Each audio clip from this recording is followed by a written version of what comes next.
و هەروەسا ئەو ئیران جی ئێرشێن خۆ بەردەوام بکە لەسەر کەنداف لەسەر هەریما کوردستانی لەسەر ئیسرائیلێژی و هەتانەها ئەف شەڕە نایتە دیتن یە کورتە یان یە درێژ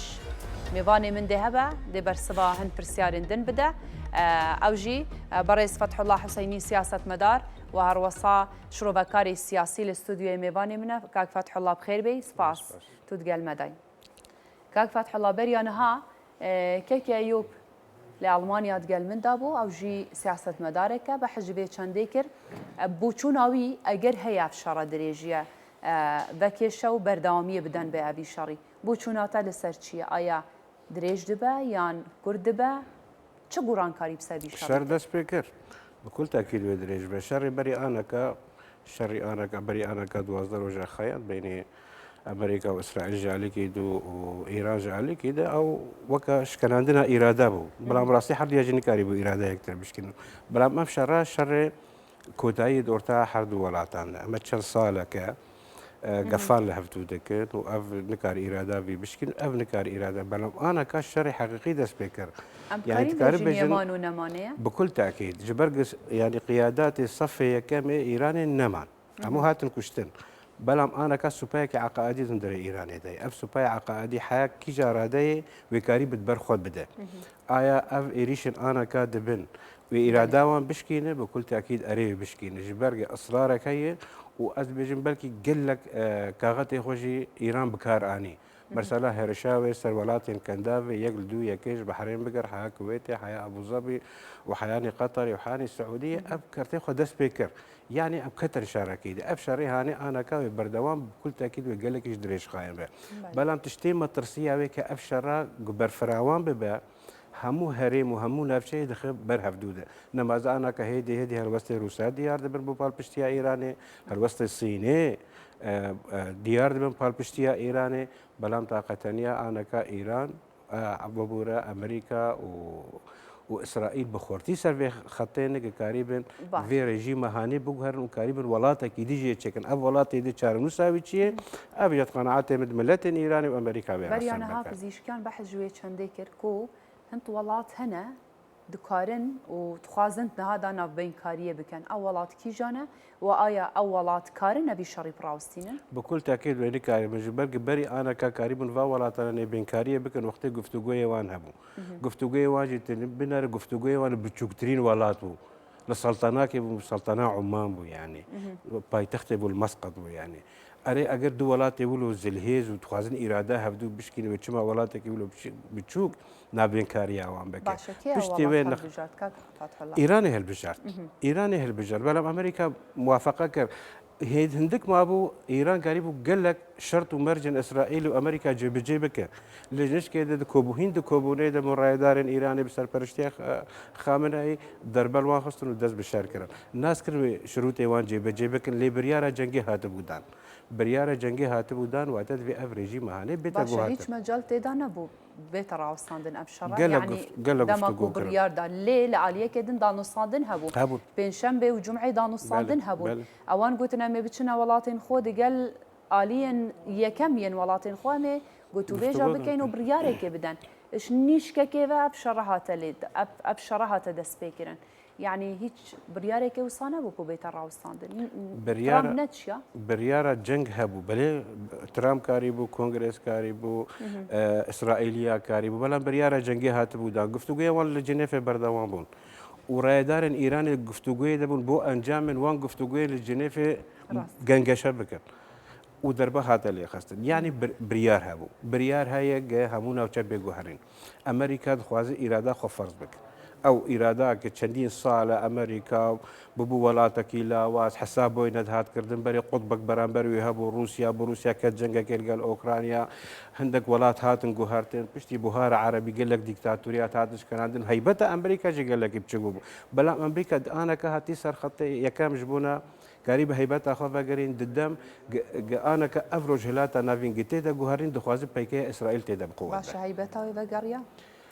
وگر و نگرج امریکا نگرنگه امریکا خیانت بک راست گو به جمعه نگرنگه بشکی سرکویل جمعه نگرنگه امریکا سیاست تقل جمعه هی او سیاست خو برای ود به هف پیمان دائم الجمع امریکا تنا دوست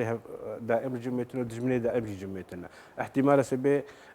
دوستك يدبو خو بينا وكانا كاتشل ولاتك السني وكو تركيا بويها في بيمانيه ولاتك كشيعه يا علويا الحكم دكن لسوريا انا كجروب كراديكال يعني بقروان كي راديكال ولاتك علماني حكم دكن الجم امريكا قرنت النار ولاتك دفوضا جد بهر جمعه قرنت النار جبر اواجد في اف ايرانيين هنا خلك ايراني قريب رسم قدر خو بكم برامبري ايات ترك امريكا دعوات شلو عندك امريكا دبيجيك هدف ما هي أتشكي أوتومني نمينة بحث نتوى هناك بحث بيكاتي هناك بحث ديمقراطية هناك شكل حكم إيران دهاتو هناك الجمهور جرنج تني الجمهور جرنجة بيكايا لشكريا إيراني بتشوك به نبى خطري لسر إسرائيل مشكلة تنا خطر بسر ولاته كان أمريكا تخازة ليه إسرائيل شو تخازة إسرائيل دخازة قيادة هرمي بك أو ببيض الضاربة هندري هرمي أنا كاجي إسرائيل دستي ولايا لتشو ولاتي بخواليخ جاران دستي بقرتي بولي أنا كأوكيك أمريكي بيري تهربك تدهري مدي تكاربك أزدورم تدستي منه دخشايا بوغار بيك هاتا يكي راك يكي دينا بكيف أخوا وكولات زرهيز كأمريكا بالبشتياوي أو كار أنا كيات الضاربة بشكل هرمي كار بيجي أف هرم روجلات أنا بيسو دولات عربي تدنا أز ولاتك كينا عرب مخاطريك لسر من هي برجوندي خد بارز ما في ويه جبر ولات العربية سياتيف جمان تنبو الديمقراطية الجمان أبو نتعددي قبول دكن تمي هرشابون سر هبدو يا خطاب عربي يكتنية جامعة كيبنا بجامعة عربي بباندور وبإنسياتي في النكار خو ملتي خو بارز أجر عرب بريارك لا وانها بكاريب خلق خو غزة بارستانا غزة تحت كرن أمريكا وإسرائيل يكجع عربا هالوسط لوان درنشو طاقة تانية أنا كأيما وقتنا تواكد في شر مدج قال حكومة شامي همو الولايات الخليجي بالبشتي أحمد شاكر برامنا تواكد وأنا كاجي حشد الشعبي دج دنيا قشتكي برداي إيريش أخواتي لسر سليماني وسر هوليري وسر مصالح كردا يعني أبروبلم مازن أولات نود فيلا واز أنا إيران وقت الخليج دخل برا بيك يا خليج بتشوف بقى خليج أم شن صار لدنا نعيمة كده نشر دكنا نزان سلاح بكاربين بترول أخاب كارتين وكتنا حميزة أمريكا لأمريكا تكتي حميزة أمريكا تضربي دي وقت أمريكا برامبري ولا تكيدي باش أجر إيران جنافتشي هجمونا وكو باكستان وكو أف جروبين هين لعراق يا حزب الله يا قلق ولاتن دن كو هبونا وان هي وكو يا حسين أبجي شناب دچا هجمونا وان كيم دبا كاريگريك لسر وان دروز دبا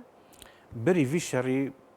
بيكايا فاناقشت كان هشت أمريكا وإسرائيل بيكايا حزب الله ناشت حماس لغزة تحت كرونا هشت حماس هرنا ما أصلا بله يا قال يكتب نافيد يشتغل حزب الله كحزب الله يك جانا أمين عام أمين داري واني قشتي جانا بيجي بيشتغل وجانا نوير بيشتغل نما كحزب الله حوسي كحوسي نما يعني بري قشتكي بازك إيراني برين بري قشتكي إيران بري أنا كشار باي تخت ولا لنفسي حكم ذكر بغداد حكم ذكر للشام حكم ذكر لصنعاء حكم ذكر لبيروت حكم ذكر أنا كسيوناري خود بشتي سيوناري خود سركداتي تصفية بول بري ويسروك استخباراتي وان كهرشة وسرها منطقي وهر شار باي تخزي حكم ذكر قاسم سليمان يجي بالفرخانة بغداد يكشتر يعني هيدي بيكيا وان بتشوك دكم بلام دقناعاتهم أفشريها نبو بتشوكرنا بيكيا إيراني بۆ گوهرتینە هەموو سیستەما ئێرانی بەڵام خەتەریت وەردە ئایا پشتی بچووکردنە پەیکەیە شیعە و بەهێزکردنە پەیکەیە سنە بتایبەت کە ئانەکە دیمەشق سنە حکم دەکەن ئەردۆگان خەتەریەکە مەزنە کە ئیرۆ وڵاتێکی وەک زلهێز و هەرەشە و غرورێک سیاسی و لەشکری لاوانەی ئیرۆ تورکیا حکم دەکەن و ئەو وڵاتی هاانی تورکی ئانەکەژی سەر خەتێک خوازە پرۆبلەمەکە بۆ کورداجی شێگە کوردی ڕۆژهڵاتی کوردستانی ژبەر غرورە ئەوی سیاسی و عقلیەتە تورکا قبول ناکە کە دەستکەفتەی کووردا هەبن بەڵام کورد شتێوانی باش کە ئەم ببێن سەر مەوضوعهین باشە ئانەکە هەفپەیمانیەکوان سیاسی هەیە کە کورد یەک هەروەستاوانە ئەوە سەرکەفتنا مەزنە کە وڵاتی داهاتوو نزانە شکلی حکومەوەی چلۆبە شەر نەتائفیە و نەمەزهبیە و نەنەتەویە شەڕێکی وڵاتی زلهێزم بەرام بە وڵاتێکی ئیقلیمی گەورە کە هێزاوی نەوەوی هەیە ئەو کاری بن پەیکەیاوێ لەشکری بچوت یانها وەکو تە ژاماژە پێکری یەک گوتار و یەک هەڵویستیا کوردان گرنگەتی شەڕیدا لێم دەبینین من بەریانەهاژی ئەو پرس ژێکەکە یۆ بکرد و داخواست ژێ حزبێن ڕۆژهەڵات کردە به هێزا زمینی بچنەت ناوا ئیرانێ و هێزا زمینی دەست پێ بکە لە ئالیەکێدن کو ترامپ نێزیکی 5,000 سەرباز شاندینە بۆ ڕۆژهەڵاتە ناوەڕاست ئامادە باشیێدانە و هێزا زمینی دەست پێ بکە لێبووچی داخواز جوان کریە نەهادا و ئەڤە وێ هێزێ دەست پێ بکەن بۆچی بێداخوازیە ئتنەهادا ئالیە کوردیتکە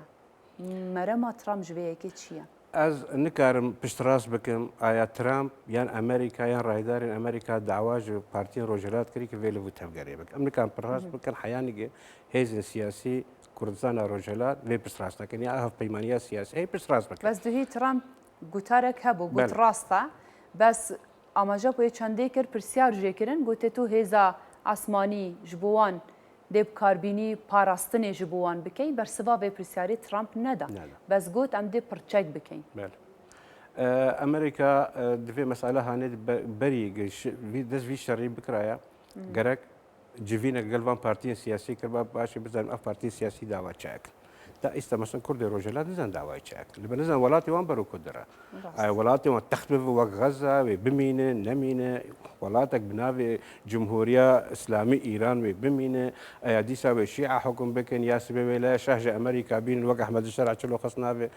چاوێ کوردی ڕۆژاوا سبێ لایە شاهژی بین گهین واشنگتن ڕۆژتی هەرشەی کوردا دەکەن ئایا بین ویدین سەر حکم ئایا دیس وێ ئیسلامی رادیکال بینە ئایا ئیسلامی عاقعەدی بینە ئایا أحفادي خميني بيني وخامنئي بيني أبا بروبلما مازنة أف تنسيق هاني دفي بضمانات من أو ضمانات هاني آيا سيستما إيران دهاتو ويتشبه تي پرچه پرچه بکه بلوش هنه کرد هنه ازری هنه فارس هنه ترکمن هنه تی درباره و چی بیرده که آیا و ترکیه افت وافقات وان لگل ترکیه و چی با آیا موسکو چلو برانبری حلیف خو طهران بیرده که آیا الصين وهلو كفتا ويتشلو بنماذج لأن كان مسألة يعني إيران يعني ده مضيق هرمز ده قال لك تحكم التجارة جهاني ده دك آية أفدس كفتي هاني صالح أمريكا بن يا وإيران قريب مشكلات بروبلما كي دورد شيء بك قال لك خيوط نرون نواضحا لكرد رجاء ديس أم تثبت كان تشتي باش هربستا وانيك وهربستا برشنا بأف مهمة وإلا كريم كواليسيونك تشيكن بنافي اوبوزيونا ايراني وقريبا اوان بخوي بكن امريكا واسرائيل وقريبا تعويل السروان بكن وديس كردا مثلا يعني بفراموش بكن وبهن ولاتكي السرسكا خو بمين بلام دبن يعني وك محمياك امريكي افجي بروبلما كان مزنا داخازه ترامب كريا نابيني وكو روشابا ديسان ديرو كوميجو دوباره ببيتن پشتا خو بدوا وك مديتي چوا پشتا خو دای گوتی من پارک دای و بی شریدا دالیکی نفتوان بکارتینا امریکا چونکه اگر بین لسر اوی باغ بین چند جارت و میوانی من بوی ما بحث جویه که کریه امریکا الجوري برجانديان خود بخاردك برجاندياوي بتهبي دقلته دما برجاندياوي نما دچا بكل تاكيد ولات تنزل هيز همو برجانديه خود باريزن برجانديه وان قال كردي روج افا هبو ودروج دهاتو جبل قال كردي روج افا برجانديه امريكا هب اف حكمي انا كحكمي دي مجد كحكمك كاتيه وتعويل السروي دبك اف السني سبه ريشي حشد شعبي بك وانا خو حاضر دكن ايرو سروك كاتي سوري احمد الشارع قوتي ام ريشي بيروت دكن مدر شاري حزب الله دكن حزب الله نماي سبيل حزب الله دروج بيروت بهر انبار وشر حشد شعيبك اب امتحانات برانبري اب امتحانات كردا قبول نكرو نخوازم بفن وقود في الشرعي هاني ولا شرعي ماي لي بالبشتيه امريكا بر ام حبكي رون بك سر زمان الجنرال جهاد وتنا مثلا هاني امريكا بالبشتيه يعني بشتا اخوان دائما الشرعي ما قالوا شرعي دي داعش بو داعش ما كاريم باش كشبكران بلام اف بروبلم هاني تشيكر وقت يجي بجراوند دي راجع دي كالي هات الحكم الولايات السوري الجمع جاي نقبول كرني بو ما ديكتاتورك راهش مستبدك قبول بكن الجمع هات قبول كن انا ككرد روج افال دي فاكتو يا اخوان روج افال كردستان بلام دي سي برجواندي او تحكم يدك امنا بج برجواندي امريكا القلمه نابو هابو انا جي برجواندي امريكا بالقلمه هابن جبر حانا كان منطقه دي كلا امريكا جزر دروجين دهاتو دویم هريمي دي تشي ببن لأنا كشركة هي فرتنايك مزن هي اسرائيل وامريكا الايراني دخن ايراني الولايات الخليج دخن كسن هف بيمان ايراني حشد شعبين الكرداء دخن سبي أحمد الشارع وكو السني وهر باربشتيا إسرائيلي بكش بونا شر الشيعة هندري لبناني ده يعني منطقة جوهرتن از هیویدکم کرد تشکی ما بریق تنبو اف دیفاکتو یا ما بوهری ما کردستانی هابو جیش شانازی کردی دیفاکتو یا اون چه ده به کردی روجلات کردستان وی هاو پیمانی خوی سیاسی ببینن پارچه نبن عادات دست هندک ولات درکیده و خودن هلوس بن و امریکا جیب حاجتی وان به ایران جی سقام گیری نابین اگر ما فی نتوا کرده دنیش اسپاندن وش خو اوانی دنی بلوج وان اوانه تمی پیکای وان دایم پیکای وان نه نتوینه جبولو به پیکای کرده به حزب اگر سروی هلوستا خوی هم پیمانی بین كاك فتح الله اف ايرشين تينا كرين بو سر ما كردستاني هلبت ما قلت هم ايرانه بشكي واني زورجي لسر اوان تشكدارن جي اساي دركتي وقت ديجي راد بيجنين شيعانك و يك جوانجي حشده شعبيه ومقاومه ابان ايرشان دكه ابا ويكي تكا كو عراق جيبتت نافا بالشريج بوك واقر اف ايرش بردوان بن اسرائيليان امريكا وجي برسبابان ايرشان بده وكريا جي للسروان أبا جوي كي ناكك وعراق جبيتت نابا أبي الشري هي ما ظن قناعتي مدى عراق كتير شردة اف جروب انت قلتي ايه جدرفي ياسار اما بعربي عناصر منفلتة واني برداين بري انا كامريكا جوان خواز قريبه تقويض نفوذي واني لشكريبه بدهم دري عراقي اللي حكومتي هاتن سواء مالكي بو بري جعفري بو بري انا كاجي السوداني نكاري مفانا ردع بكن انا بالبشتيا مباشره طهراني بو باشش طهراني يعني تحكمت جغرافيات دك بانسياتيف من حكومه اتحاديه عراقي وانا جي بها الوسط طيب انا كات پرچەیەک عراقی هەرێما کوردستان نەخشە سیاسی پرچەیەکەش عراقی وەک جغرافیا سیاسی پرچەیەکەش عراقی وەکو نەتەوەژی نەتەوات دەمە هەندێک دەستوورە عراقیدا باشە تو مەسالحی نەتەوا کە نەتەوات دەمە بەشێکش ملەتی عراقی تو استهداف دەکرد هەلوەش جوان دەرناکەوێ واتە ئەڤە انتقامە يعني كرد الفيدر كاجي نبون بشكل في جنگي هان وحيانا كاجي هالوستين بارتيين سياسي كردستاني بتايبات حدو بارتيين سركايه كيتي اجتماعي كردستان بارتي ديمقراطي خو دور دخل في شرعيه اب نشري وانا نشرك او تكفني افشري ولاتكي زلهزه وكو امريكا وهف بيمانيه و اسرائيل برانبري ولاتكي جيران ام بيجن جيران وكو جغرافيا وكو سينور جيران مي بلام خو نكرنا بشكل بلام عراق كتن شرده سوريا باسيماني خو كتي شر سبب رنگي زميني وزميني يجي بكار بينا هاي انا كاسماني عراقي تي بكاراني سبب زميني يجي بكاراني جبر بانسياتيف يعني وقتها بيج ناج امريكا تبار بشتيها ايران هذيك وبرج ايران تحكمت بغداد هذيك فاذا انتحانك بشك اجندا ديوان دبي اوجي خويا لاين بك هل وصلك ورقره ناف خويا خو باريز لقال كردان شركي ناف خوينك وابي ريشي خو بزوترين كات بوستينا نماذج افشر يعني يكسر بنيات تحديدك ارماج اما بروبلم مازنا يعني العراق بك بك ايران العراق جناده ودرجات هذه العراقي بدا جبر انا كان مرسلاي بخليج راي او خليج قد بينق يعني جويدر كا صواريخ وان وطياري وان جو راتبن يعني وقواعد واني لشكري ويدر هنا لحانا كا عراق او قواعد امريكي بهستن انك قريب ويدر كا انطلاقه لشكري بكل سفاره وان هي قنصليه وان تشكي وايتنا اوجي تقصيريه ناكن حاجه شعبي روجانا قصر دكن يعني با مثلا يعني دبي خو يكلاين بك تولاتك جيايه جندات امري طهران دركه تقريبا خب بارزه نقشه خب بارزه نتوي خب بارزه بتايبت نتوا كرج حاكل شي حدا جوا هذا اف كارا وجبو عراقي زحمته چونك هالبجارتن هاتينا كرم بي بياوي چنده بوت هفته دا بريا هفته که سر و کمار و سر و وزیر بینه هالبجارتن لامريكا رازي نبو بهبونا نوري مالكي ابيك ابو زحمته بو عراقي هذا بيتكرن يعني كاريت يعني اف حكومه السوداني ابا هي شيد بيشاندي بكت يا راس حكومه تصريف اعمال ونما يبقى هم كاربك انسياتيف للجمهوريه شيد بك اتوانا قال بتايبت برنجكي بلس قال هيزن كردي دانشه بارتي سياسي كردستاني دانشه قريب الهب اي نخشيه كم شو ولاتي خب بارز يك ولاته نافي عراق كردستان عراق بشكل جبي ولاتي اورام هفدو بارز بلام شو انسياتيفا هيمنيه الجمهوريه اف عناصر منفلت يرو روجانا يريشي كرداد كان بروبلم مازن يعني ها حدك كرجي كان تحملها بمساله يعني روجانا تقصف بك روجانا كرداد صدام حسين قبول نقر جوري جوشتا قبول بكن يعني في حبكي دبلوماسيه جمهور هبه جبر عراق سر مفترق طرقه انا قاعد نقول هيك كجرك دي حكم السنه فقرين عراق يجي ابجي مش بروبلمك جبو الشيعه جبر الشيعه انا بيكي انا علويه الشامي حكم ذكر نمان وهيبتها علوية باشا والشيعة حكم السنة دندرع بقرة إيران هاش كان باشترى عندنا جبو عراقي يانجي برو أما باشا هرش هي نا بكل تأكيد بأنه باشتر صدام حسين سنة أبو أردوغان سنية يعني بانا إيه تندروترين كسن دجينا تواكل قطع جوانا قبول كرن بلام شيعة جي أنا كهيدي تندروية خبران بري كردا داخل ما حشد الشعبي كين ما أنا بقروان دي وانا إيه شيعين دري حبكي أوجي برنجك نولو يعني طائفي بران بري نتواكل أسكارم تعامل بيكي بكم بپرسم سنة بي يان شيعة بيت كي جبو كردان باشترى بروبلم نا ما حردوجي تجريب كرن يعني كرد عراقي السنة تجريب كرن مجي علوي تعقيب كرن يكي خرابترن طالما بقرمان ديوان بعسين وعروبين بروبلم ما زنا اگر ديمقراطي بن اصلا لنا فكر السنيه الشيعيه بس هولاتي في ولاتي من از عراقي من كردش كارل كردكي عراقي تكارل هفدو بك بورهايت المبنى رتن انفصاليه وتم متمرد كرد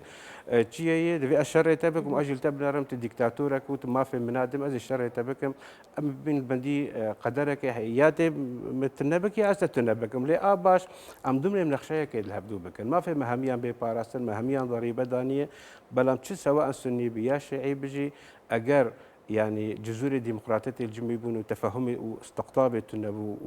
وحميز كرنا يكتر تنبو وتقاريب ما في بباريزة بكل تأكيد أزي نبترب ومجدجي تبم حياني ما في مبيت تشسباند نمازا كنا تواكر لجمي تشتهاري قرنك ما في وين نتوية نبرنك مذهبي تفكير دك ونب برنك طائفي مرسلة نتوية كي وأبنى تواها ني اف طوائف اف مذاهب رازي بن رازي بن دبي ما في وان بيتا تشسباندن اگرنا همو هرم وتميد به جنگ و قربال غيد مينا باشا أبدا خازيانها كو ترامب كريا جو حزبين كردي هتانها برسبكا جدي وراس بونها تيادان ببوچونا تايگر هر رازي نبن هلوستي ترامب هلوستي أمريكا دي چو بده دهاتي دا شبو هيزا زميني لا جبو هيزا زميني قناعاتي من اگر ام شراوي دريج بك ام سرفي متفقا بلام هر هيزا كزميني بجوار لازم بها يعني باور نكس به هيزا لشكري اسرائيلي تل ابيب بينو درباس ببنياجي هيزا لشكري امريكي وبرنجكي زميني درباس انتبه بالتعويل سر هيزا ديبه بن يعني بلام كردي روجلات قناعاتي من او بيتر مصالح خود زان وبري واجب بيوندي وان قال امريكا هبون وچن جرا ازان مرايداري وان سرداني امريكا كرنو بيوندي وان قال امريكا هنو وازمونا وان دسلادري هي نمازك جمهورية كردستان لمهاباتي أزمونا وان هي وأزمونا ديس قال أمريكا هبو وقال ولاتين ديجي هبو ومقايضات جي سروان شيبو قناعاتي ببريار الجموان هبه لأقربو بحاجات دفي ضمانات أمريكا جوا بيشكيش بك أمريكا أولات إيران دهاتو تشبه إيران دهاتو برنكي طائفي من يا سبيت ديس لا شرع بين يا سبيت جمر مريم رجوي بين يا تأيد بين أبي توافق كابن أورتا كرد وك أوبوسيون إيراني ده قريب توافق كي لكن أجرنا أو ديس إيران وك سوريا تك فوضى كده وفوضى هاني وتحملها مسؤولية ديس أمريكا باشا كات فتح الله أجر برسبا بيبرسيب كرتي بدي ببورا أجر مدامي تجي بربيتن إيران حتى كان جيت كاريت بردوامية بدأت بشري شيان واين نهال بردستيانا هي درفاتك بيشاون هاي جبير نكا سوباي بازاران ين حرس الجمل هي سوبايك عقائدية أف سوباي عقائدي زوزو هالناوشة يعني الجمي كليتا جنات قركاوي ده يامان ويانمان أمريكا الجمي كافر ودجمنود بيشري بك أنا كصفي أول شون هيدي صفي ولو إيه حبكي نرد من بيششكيان لا ريجاني هندك فاني نرمان كارن تعاملي بولاتين رجع فاي بكن كارن تعاملي بأمريكا بكن عراقشي هناك ما نفاني قريبا تعاملي بكن اللي او يجوزوا نقارب نارينا خو بجبر او سوباي عقائدي هي او سوباي عقائدي حانك الجمي هنا جمي نهادي باور كرنج خامنئي نما مري يعني جمهنا ناتي باور كرن اب سوبر عقدي وقتك جير لازم وامريكا جهد هدي تعامل قال مرسلي ذك اگر چند دربي وان لولاتي خليج ذكري جم امريكا نقل لك جرنجي يعني خليج او تميت مقايضات ذكر انه روجاهم واستشكي جواب خازم هناك ايران صار خطي بيريشي وبقى يريشي وذاك يعني شي شرط مرجي بيصير ولاتي خليجي هبه او يجيب جيبك وابجي استنزافك يعني امريكا انا كانت مساله ابوري بترجمي مسائل سياسيه والعسكريه قرنتر مساله يا ابوري يعني وهم خليج استنزاف بك وهم ايران استنزاف كر ام هيفي دي كان كاري بتعويله كيبك ولاتك جوروك ايس نيوك وتركيا جي كاري بحبكي ردع بك كولاتك خطر بدايم سنه توا سواء باكور ويان روجافا وحتى بيرا تركيا ده كيفي دركاجي الجمجي زازي قبولنا كيفي تجربه كردي هيفي ده كان كردي روجلاك تشكي وانتنا ليدفي شري دي قريب القزاج بكن كردي ما شايستنا كردي ما خدان باندورن وتضحياتها جدا وهرنا توجي قبول دكن نا طائفه نا مساكن كيما زي بهمونا توان قبول دكن بلان ما في بيت باراستن باشا قالك سباس بو فتح الله حسيني هم سیاست مهتر هر شو بکاری سیاسی گلک سپاس زور سپاس استودیو تو میوانه ما بوی دست خوشماندین